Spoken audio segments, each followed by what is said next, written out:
Minuman 3 in 1 boleh ke? Minuman 3 in 1 tak boleh sebab dia ada campuran. Dia dah pracampur. So tak kisahlah kopi ke, Milo ke, koko ke, white coffee ke, white classic coffee ke, Nescafe, lagilah tak boleh. Okay, ini sebab minuman-minuman ni 3 in 1. Dia 3 dalam 1. So dia tak boleh. Okay, so tak payah minum yang 3 dalam 1. Kalau nak minum, minum yang original. Alright, minum yang original. Yang original tu maksudnya apa bang? Kau minum je lah air mineral lagi senang. Okay, kopi-kopi Nescafe ni semua tidak bagus untuk perut. Malah yang 3 dalam 1 ni pun tidak digalakkan. Walaupun dia kata ni, sebab ni, kita kopi O without gula kan. Okay, tapi ni kopi. Okay, walaupun gula tu dah tak ada, tapi masih lagi ada kopi. Kopi-kopi campuran ni, jangan minum untuk sementara waktu, jangan minum.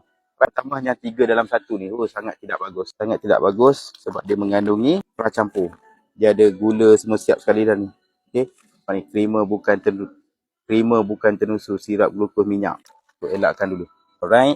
Yang 3 dalam 1 jangan minum dulu. 3 dalam 1. Tak kisahlah kopi ke, Milo ke, teh ke, yang 3 dalam 1 tak boleh. Bye-bye.